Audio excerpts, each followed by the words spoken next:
ఈరోజు మన స్టూడియోలో ఒకప్పుడు విద్యా సంస్థలు నడిపిన విద్యావేత్త,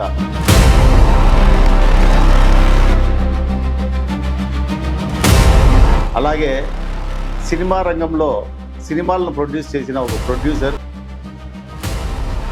అలాగే ఎన్నో ప్రాజెక్టులను రియల్ ఎస్టేట్లో కన్స్ట్రక్షన్ ఫీల్డ్లో సక్సెస్ఫుల్గా రన్ చేసిన ఒక వ్యక్తి,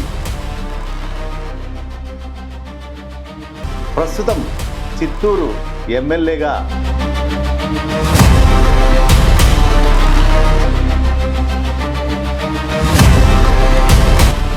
పనిచేస్తున్న గురజాల జగన్మోహన్ గారు మనతో ఉన్నారు.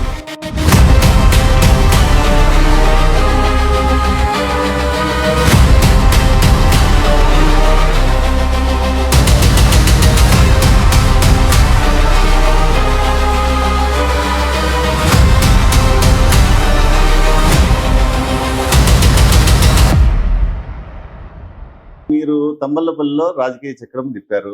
తర్వాత చిత్తూరు ఎమ్మెల్యేగా పోటీ చేసి గెలవడం జరిగింది. కానీ మధ్యలో మదనపల్లి నియోజకవర్గం నుంచి పోటీ చేయాలి అనేసి గట్టిగా నిర్ణయించుకున్నట్టు, కానీ లాస్ట్ మూమెంట్ లో మీరు వెనక్కిపోయినట్టు, ఆ కారణం ఏంటో మీరు చెప్పండి. ఎందుకంటే నాకు ఇక్కడ స్థానికంగా తిరుమల తిరుపతి దేవస్థానానికి సంబంధించిన ఒక లెటర్ అడగడంతో ఆయన ఈకపోవడంతో నేనే ఎమ్మెల్యే అందరికీ లెటర్లు ఇస్తాను అని చెప్పి ఎమ్మెల్యే కావాలని డిసైడ్ అయినట్టుగా అంటారు. కొంచెం బాధపడడం జరిగింది. ఆ బాధ, ఆ కసి. ఎందుకు రాజకీయాల్లోకి రావాలనుకుంటున్నాం? ఛాలెంజింగ్. మీరు ఫస్ట్ సారి చంద్రబాబు నాయుడు గారితో ఫోన్ లో మాట్లాడడం జరిగింది. అది ఎప్పుడు జరిగింది? ఎవరు మాట్లాడించారు?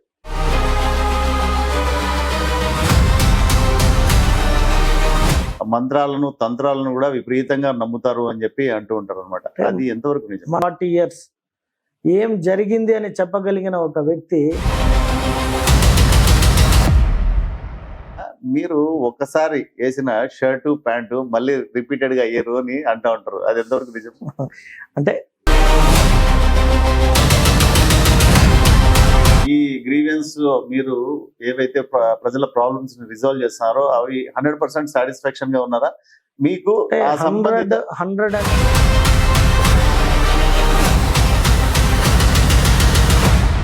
అవ్వాలని మామిడికాయల రైతులకు తక్కువ ధర చెప్పడం, వాళ్ళు కొనకపోతే మీరు ఇయ్యకపోతే కనుక మీ ఇష్టం, కాయలు రోడ్డు మీద పడేసుకోండి. మంచి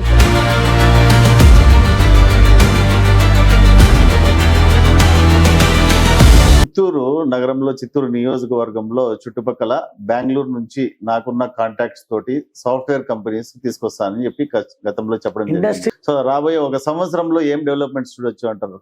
చిత్తూరులో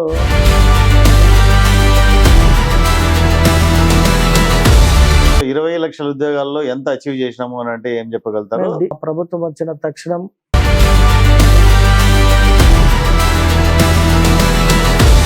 ఈ రోడ్ వైండింగ్ పనులు చేస్తూనే ఎక్కడైతే ల్యాండ్లు అవైలబుల్ ఉన్నాయో అక్కడ అగ్రిమెంట్లు, కొనడానికి అగ్రిమెంట్లు అంతా కూడా ఎమ్మెల్యే గారి అనుచరులు, ఎమ్మెల్యే గారి స్నేహితులే చేసుకుంటున్నారు అని చెప్పి అంటారు. సమాధానం చెప్పనగానే నేను ఆ విమర్శలో నిజం ఉందా లేదా? కాదు, నిజము.